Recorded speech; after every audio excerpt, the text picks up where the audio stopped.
L'ouverture ce mercredi le 16 février 2022 d'un atelier de validation des études sectorielles d'atténuation des émissions anthropiques de gaz à effet de serre et d'évaluation des actions nationales appropriées d'atténuation par le directeur général de l'OBPE, M.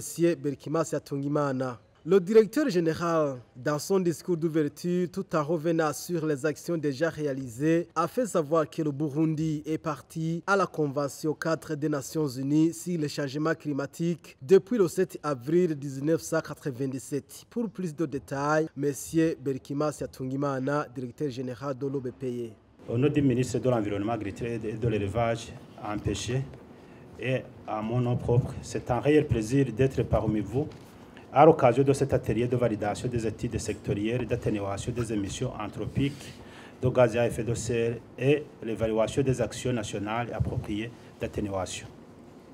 Permettez-moi d'abord de vous remercier pour avoir répondu à notre invitation.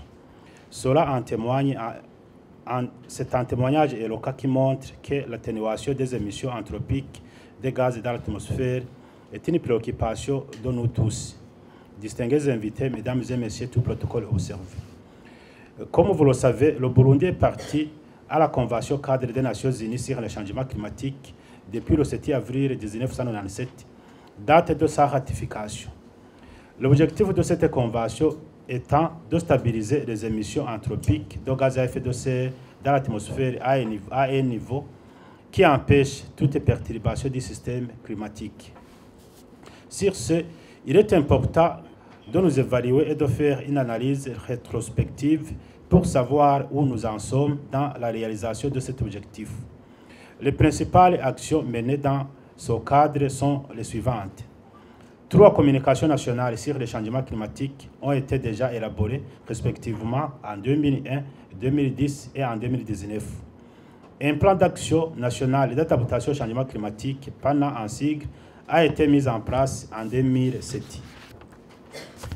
Un rapport des contributions prévues déterminées au niveau national, CPDN en sigle, a été présenté à la conférence des parties en novembre 2015. Le CPDN, devenu CDN après la ratification de l'accord de Paris, a été mis à jour l'année dernière avec des actions d'atténuation encore plus ambitieuses. Une politique nationale sur le changement climatique, une stratégie ainsi que son plan d'action ont été adoptés par le gouvernement en 2015. Un vaste programme de reboisement a été mis en œuvre, bien que les résultats restent peu visibles sur le terrain à cause des feux de brousse et le déboisement suite à la recherche du bois de chauffe très consommé par la population. Un autre programme similaire a démarré depuis l'année 2018 et il synthétise le programme Ewe Burundi Urambaye. Profitant du grand potentiel du réseau hydrographique, des centrales hydroélectriques sont en cours d'aménagement. Grâce à son degré d'ensoleillement, notre pays a commencé à utiliser à grande échelle l'énergie solaire. Une loi sur la stabilisation permanente a été adoptée et est déjà mise en œuvre sur tout le territoire national. Enfin, un décret numéro 100/206 portant institutionnalisation du système national d'inventaire de gaz à effet de serre a vu le jour le 28 septembre 2021. Dans la poursuite des actions, voilà qu'aujourd'hui nous avons organisé cet atelier de validation des études sectorielles d'atténuation des émissions anthropiques de gaz à effet de serre et l'évaluation des actions nationales appropriées d'atténuation. Cette activité revêt une grande importance pour notre pays, raison pour laquelle nous avons tenu de vous rappeler le contexte global des activités, surtout pour ceux qui n'étaient pas présents dans nos travaux antérieurs, entre autres les représentants des secteurs émettant les gaz à effet de serre et les entreprises qui ont fourni les données afin qu'ils puissent eux aussi préparer les inventaires sectoriels des émissions anthropiques de gaz à effet de serre.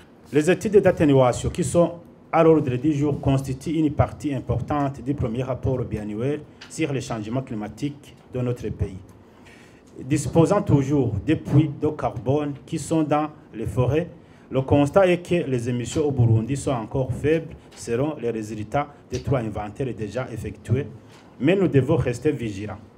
Distingués invités, mesdames et messieurs, Cet atelier qui va durer 2 jours fera encore le point sur les mesures d'atténuation pour faire face au changement climatique. Une mise à jour des activités nationales appropriées d'atténuation, NAMAS en sigle, sera aussi élaborée. Nous voudrions demander à tout un chacun de faire un effort et vérifier que les études des différents secteurs, à savoir l'énergie, l'industrie, l'agriculture, la forêt et la gestion des déchets, reflètent la réalité nationale et répondent à l'objectif du plan national de développement. Enfin, nous espérons qu'à la fin de cet atelier, les rapports vont être finalisés et remis à l'Office burundais pour la protection de l'environnement pour être reportés dans le rapport biannuel actualisé du Burundi, BUAR 1. Nous voudrions anticipativement encourager toutes les équipes à travailler d'arrache-pied pour que le Burundi puisse transmettre le rapport dans les délais prévus. Nous encourageons tous les participants à compléter si nécessaire les idées de projets qui seront présentés dans les différents secteurs et qui sont en définitive le résultat final escompté. Je ne saurais terminer sans remercier le Fonds pour l'environnement mondial et le Programme des Nations Unies pour l'environnement pour les appuis techniques et financiers qui a permis à notre pays d'entrer dans la compétition avec les autres pays pour évaluer l'état de mise en œuvre de la Convention cadre des Nations Unies sur les changements climatiques. C'est sur ces mots de remerciement que je déclare ouvert l'atelier de validation des études sectorielles d'atténuation et d'évaluation de NAMAS.